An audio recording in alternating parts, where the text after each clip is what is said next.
दोस्तों, इस आर्टिकल के माध्यम से हम बात करने वाले हैं अलग अलग सोर्स से होने वाले पॉल्यूशन के बारे में।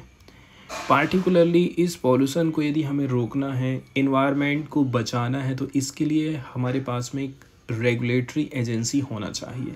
ये रेगुलेटरी एजेंसी ठीक वैसे ही रहेगी जैसे कि बड़े बड़े विकसित देशों के पास में है।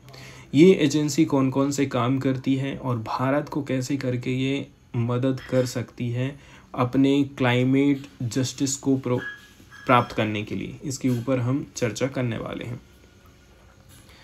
वहीं यदि हम बात करें 250 शब्दों में आंसर राइटिंग की, यदि हम बात करें तो देखिए ग्रीन कलर से यहाँ पर जो लाइनें दिखाई गई हैं, इनके ऊपर हमको 250 शब्दों में आंसर राइटिंग करना है। एनवायरमेंटल हेल्थ रेगुलेटरी एजेंसी की ज़रूरत है भारत को। इससे क्या होगा, जो इंटरलिंक इशूज़ हैं, इंटरलिंक इशूज़ हम किसको बोलेंगे, जैसे कि भारत इकोनॉमी ग्रोथ कर रहा है लेकिन इसके साथ ही साथ पॉल्यूशन भी बढ़ते जा रहा है। इकोनॉमिक ग्रोथ हम कर रहे हैं, जैसे कि एग्रीकल्चर के सेक्टर में बात कर लें, प्रोडक्शन बढ़ा रहे हैं लेकिन सस्टेनेबल तरीके से नहीं बढ़ पा रहा है। यूरिया डीएपी का हम बहुत ज़्यादा इस्तेमाल कर रहे हैं। चाहे वो क्लाइमेट का मुद्दा हो, चाहे वो इन्वायरमेंट को बचाना हो, चाहे लोगों की हेल्थ के ऊपर चर्चा करना हो, चाहे वो इकोनॉमी को बचाना हो, इन सब को कैसे करके प्रोटेक्ट किया जाएगा, इसके लिए हमें एक health regulatory, environmental health regulatory agency की ज़रूरत है। कुछ पॉइंट हैं जिनके ऊपर हम चर्चा करने वाले हैं। कौन कौन से पॉइंट यहाँ पर आप देख सकते हैं, जैसे कि ग्रीन हाउस गैसों के उत्सर्जन में भारत कितना आगे है, या फिर अभी हाल फिलहाल में COP29 की बैठक हुई है ना, तो इसमें भी काफ़ी ज़ोर शोर से मुद्दे उठाए गए हैं कि अमीर देशों को, गरीब देशों को पैसे देना चाहिए ताकि ये लोग भी क्लाइमेट चेंज से लड़ाई लड़ सकें। फिर इस प्रकार की एजेंसी की ज़रूरत भारत को आखिर क्यों है, प्रदूषित वातावरण हो रहा है तो इसका असर हमारे ऊपर क्या पड़ेगा, पर्यावरण के ऊपर क्या पड़ने वाला है। इसके अलावा हमारे देश में कई सारे मॉडल आए हैं जो कि गवर्नेंस का काम करते हैं, मतलब इस एजेंसी के जैसे ही ये लोग काम कर रहे हैं, मगर उन सब के बदले में हमको एक ठो लाने की ज़रूरत है। इसके बाद अब कंपनियां हैं जो कि हमारे देश की इकोनॉमी को बढ़ा रही हैं, हमारे देश की अर्थव्यवस्था को आगे लेकर के जा रही हैं, तो वो लोग एकदम से ग्रीन उपायों की तरफ नहीं प्रमोट होने वाले हैं, एकदम से अपने आप को वो शिफ्ट नहीं करने वाले हैं। तो वो कैसे करके उनको हम प्रमोट कर सकते हैं, इसमें भी ये एजेंसी काफ़ी कुछ हमारी मदद कर सकती है। अभी हाल फिलहाल में देखा जाए COP29 एंड होने वाला है और इसमें भारत ने बहुत सारे मुद्दे ऐसे हैं जो कि उठाए हैं, और ये पार्टिकुलरली गरीब देशों के लिए बेटर आवाज़ हम लोग उठाते हैं हमेशा से ही। COP29 की जो बैठक है वो अजरबैजान बाकू में आज कहना चाहिए ख़त्म हो गई है। तो हम ग्लोबल वॉइस बन रहे हैं आज के समय में डेवलपिंग कंट्रीज़ की।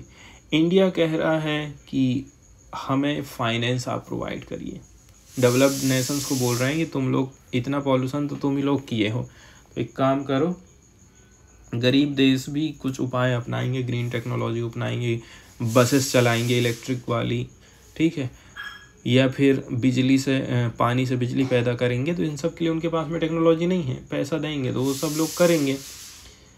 ग्रीन हाउस उत्सर्जन में भारत कितना आगे है, इमिशन गैप रिपोर्ट आई थी 2024 में यूनाइटेड नेशंस एनवायरनमेंट प्रोग्राम की तरफ से, जिसमें बोला जा रहा है कि प्रीवियस ईयर की तुलना में हमने 6% ज़्यादा ग्रीन हाउस गैस का उत्सर्जन किया है। तो ग्रीन हाउस उत्सर्जन में हम कमी नहीं किए हैं, ज़्यादा ही किए हैं। इंडिया ग्रोथ करते जा रहा है, लेकिन ग्रोथ ऐसी हो रही है कि पॉल्यूशन भी उसके साथ ही साथ में हो रहा है, प्रदूषण उसके साथ ही साथ में हो रहा है, ठीक है। ट्रेड हमारा बढ़ रहा है लेकिन ट्रेड के साथ ही साथ में पॉल्यूशन भी बढ़ते जा रहा है, चाहे वो क्लाइमेट को लेकर के हो, एनवायरनमेंट को लेकर के है, हेल्थ को लेकर के है। तो ये सारी चीज़ें आपस में इंटरलिंक है, इनको कैसे करके हम दूर कर सकते हैं। इन सब चीज़ों को दूर करने के लिए एक एजेंसी चाहिए, इन्वायरमेंटल हेल्थ एजेंसी। तीसरा नंबर पॉइंट यदि हम चर्चा करें यहाँ पर, इससे और भी ज़्यादा कंप्रहेंसिव तरीके से, कोहेसिव तरीके से इन्वायरमेंट को हम गवर्नमेंट कर पाएंगे, गवर्नेंस कर पाएंगे, जो कि फोकस करते हैं पोल्यूशन कंट्रोल के ऊपर एंड हेल्थ रिस्क मिटिगेशन के ऊपर।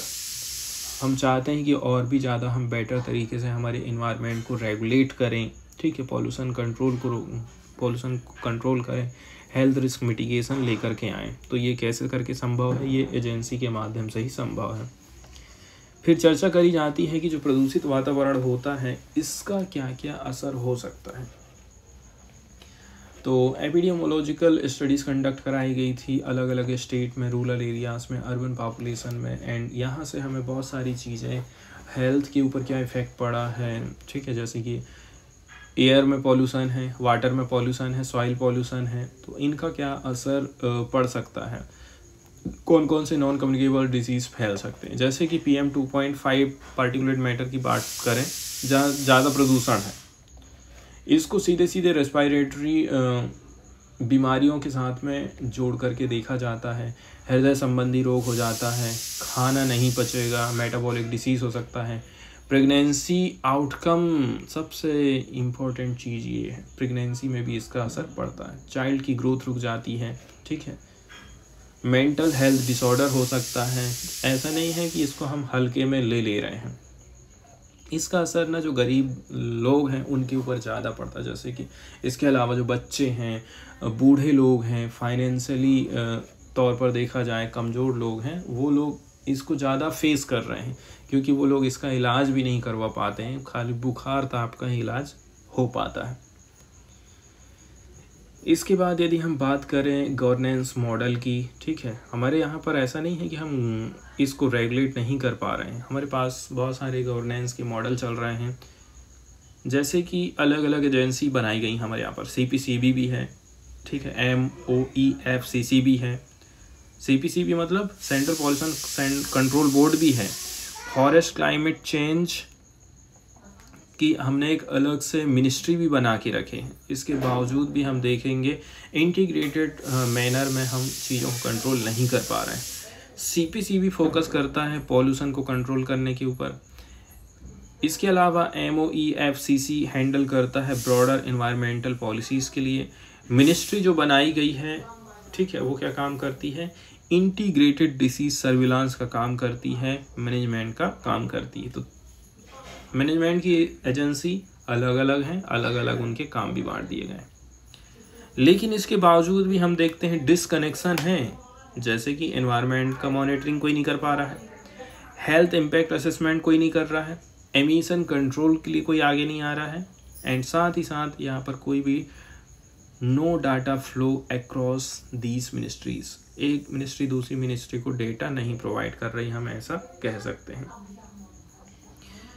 इसके बाद EHRA की हम चर्चा कर रहे थे, मतलब रेगुलेटरी एजेंसी की चर्चा कर रहे हैं ना, तो ये कैसे करके हमको फ़ायदा प्रोवाइड कर सकता है, इसकी चर्चा यहाँ पर करते हैं। ये एक सेंट्रलाइज एजेंसी रहेगी, पूरे देश में नियम कानून यही बनाएगी, मतलब सब स्टेट में ये लागू होने वाला, ज़िले में लागू होगा, गांव में लागू होगा, एंड ये इंटीग्रेट करेगी एनवायरमेंटल एंड हेल्थ डेटा को। पॉलिसी मेकर ट्रैक कर पाएंगे, रेगुलेट कर पाएंगे, मिटिगेट कर पाएंगे दिस इम्पैक्ट को इफ़ेक्टिव तरीके से विथ मच नीडेड इंटरडिसिप्लिनरी। तो इतने काम इस एजेंसी के द्वारा किए जाने वाले हैं।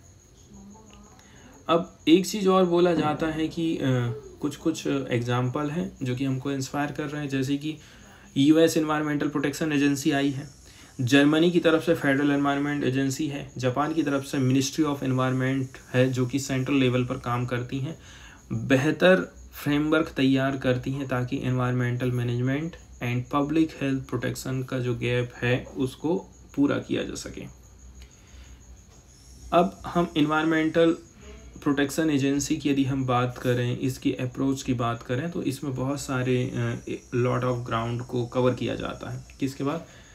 जो अमेरिका की एनवायरमेंटल प्रोटेक्शन एजेंसी है ना, उसमें बहुत सारी चीज़ें शामिल करी गई हैं। कौन कौन सी शामिल हैं इसमें चीज़ें आप यहाँ पर देख सकते हैं, जैसे कि एयर को रेगुलेट करना, एयर पॉल्यूशन को, वाटर क्वालिटी को रेगुलेट करना है, वेस्टेज को कैसे करके मैनेजमेंट करना है, टॉक्सिक सब्सटेंस जो जहरीले विषाक्त पदार्थ हैं उनको कैसे करके हम हैंडल करेंगे, ठीक है। एंड ये लोग रिलाई करते हैं इंटीग्रेटेड साइंस असेसमेंट के ऊपर, इसमें हेल्थ को भी इंक्लूड किया जाता है, ठीक है, कि भाई बेटर इन कानून का इन्फोर्समेंट होना चाहिए, तो इससे हमारा हेल्थ सही रहेगा। जर्मनी की जो एजेंसी है वो फोकस करती है एनवायरमेंटल पॉलिसी के ऊपर, एयर पॉल्यूशन को मैनेज करेगी, वाटर पॉल्यूशन को मैनेज करेगी, वेस्टेज रेगुलेशन भी ये देखती है। इसके साथ ही साथ sustainable energy and climate initiative भी लेकर के ये आती है। जापान की तरफ से जो कहना चाहिए एजेंसी बनाई गई है, ये pollution, chemical safety and ecosystem protection के ऊपर काम करती, साथ ही साथ सहयोग से काम करेगी, कोलैबोरेशन करेगी हेल्थ एंड साइंस एजेंसीज के साथ में, ताकि मॉनिटर किया जा सके एनवायरमेंटल हेल्थ, एंड इन्फोर्स करती है पॉल्यूशन कंट्रोल को, एंड एड्रेस करती है urban pollution and radiation issues को। इसके बाद हम जो एजेंसी लेकर के आने वाले हैं वो कैसे करके मदद करेगी, उसके कुछ पॉइंट यहाँ पर बताए जाते हैं। जैसे कि जितने भी पॉल्यूशन हमारे देश में फैल रहा है ना, कूड़ा कचरा है, हवा दूषित हो रही है, भूमि की क्वालिटी कम हो रही है, तो पूरे देश में एक ही नियम कानून इसका चलेगा और किसी का नहीं चलेगा।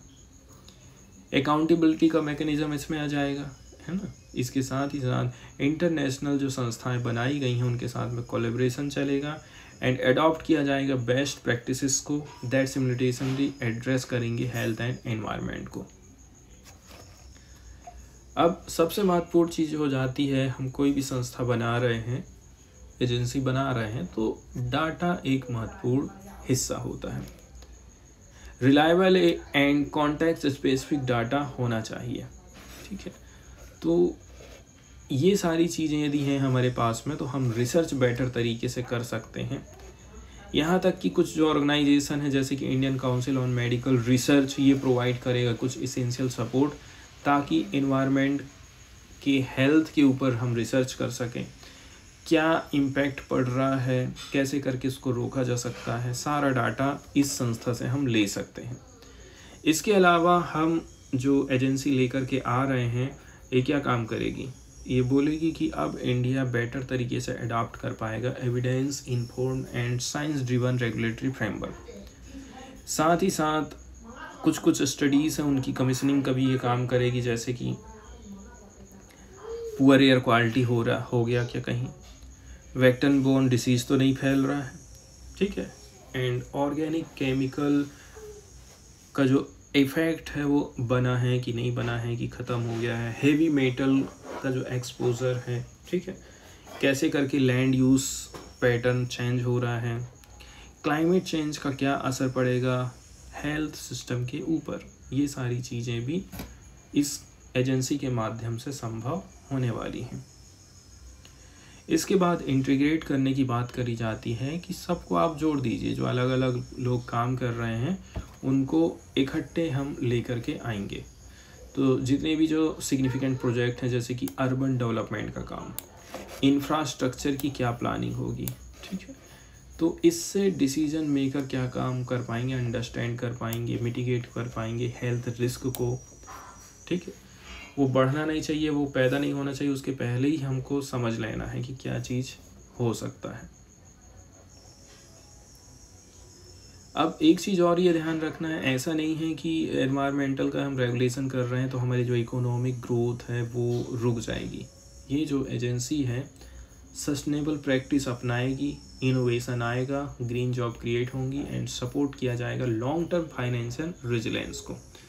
इसलिए आप ये नहीं कह सकते हैं कि इससे रोज़गार के जो अवसर हैं वो कम होने वाले, क्योंकि अमेरिका की जो एजेंसी है ना, वहाँ से पता चला है कि इकोनॉमिक ग्रोथ प्रभावित नहीं हुई है, इन्वेस्टमेंट अच्छा खासा रहा है, ठीक है, रिन्यूएबल एनर्जी इन्वेस्टमेंट बेटर रहा है, सस्टेनेबल एग्रीकल्चर में काम हुआ है, पॉल्यूशन प्रिवेंशन में काम हुआ है, साथ ही साथ लोगों की जो लाइफ एक्सपेक्टेंसी है ना उसमें भी बढ़ोतरी हुई है। अब बात आ जाती है कि हमारे देश की जो कंपनियां हैं जैसे कि टाटा कंपनी है, पेट्रोल डीजल वाली गाड़ी बना रही है, अब वो इलेक्ट्रिक में कैसे करके मूव करेगी, तो इसके लिए हमें थोड़ा सा कंपनियों को प्रमोट करने की ज़रूरत है कि आप एनर्जी ट्रांजिशन करिए, पब्लिक हेल्थ कैंपेन चलाए जाने की ज़रूरत है, ठीक है। Around environmental health and encourage करने की ज़रूरत है कंपनियों को कि आप क्लीनर टेक्नोलॉजी को अपनाइए, उनको थोड़ा सा सपोर्ट देने की भी ज़रूरत है। फिर अवेयरनेस सबसे ज़्यादा ज़रूरी है। हमें लोगों को एजुकेट करना है एनवायरमेंटल हेल्थ रिस्क के प्रति, समुदाय को मजबूत बनाना है, ठीक है, ताकि वो लोग भी बोलें कि हमें क्लीनर एयर चाहिए, क्लीन पानी चाहिए, हेल्दियर लिविंग कंडीशन चाहिए। एंड सबसे महत्वपूर्ण चीज़ हो जाता है, बहुत सारे लोगों को भी पार्टिसिपेट करना पड़ेगा, तब जा कर के हम ये लड़ाई लड़ सकते हैं। जैसे कि नॉन गवर्नमेंटल ऑर्गेनाइजेशन है, ये काफ़ी महत्वपूर्ण हो जाते हैं। लोकल बॉडीज़ हैं, पंचायत लेवल है, इन सब लोगों का भी शामिल होना बहुत ज़्यादा ज़रूरी है। इसके बाद सस्टेनेबल डेवलपमेंट गोल है, यहाँ पर भी हमें चीज़ें बोली गई हैं, तो इनका भी हमको ध्यान में रखना है कि इंडिया ने ऑलरेडी पेरिस एग्रीमेंट साइन किया है, कमिटमेंट किए हैं कि हम सस्टेनेबल डेवलपमेंट गोल को हासिल करेंगे पार्टिकुलर टाइम पीरियड तक, ठीक है। तो अलग अलग लेवल हमको अलग अलग जगह पर पॉल्यूशन देखने को मिलता है, पॉल्यूशन का लेवल अलग अलग जगह में अलग है, तो उस हिसाब से हमें प्रयास करने की ज़रूरत है। इसके बाद कुछ अकाउंटेबिलिटी को लेकर के भी यहाँ पर चर्चा करी जाती है। तो यदि हम इस एजेंसी को हमारे देश में ला लेते हैं, ठीक है, would not be without challenges, ये चैलेंजेस से खाली नहीं रहने वाला है ये कदम। जैसे कि ब्यूरोक्रेटिक कुछ चैलेंजेस हो सकते हैं, एडमिनिस्ट्रेशन का, ऑफिसर लोग, वर्कर लोग कैसे काम कर रहे हैं, साथ ही साथ जो बिजनेस कंपनियां हैं वो इसका विरोध कर सकती हैं, ठीक है। साथ ही साथ clear framework for inter ministerial coordination, measurable objective and cross sectoral cooperation could help overcome these barriers. कैसे करके इनको सब हम अलग करेंगे, तो यहाँ पर उपाय भी बता दिए जाते हैं।